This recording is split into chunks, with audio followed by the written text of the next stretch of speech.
महालक्ष्म्यष्टकं स्तोत्रं यः पठेत् भक्तिमान् नरः सर्वसिद्धिमवाप्नोति राजं प्राप्नोति सर्वदा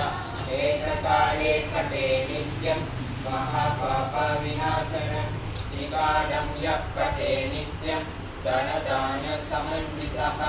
त्रिकालं यः पठे नित्यं महाशत्रुविनाशनं महालक्ष्मी भवे नित्यं प्रसन्ना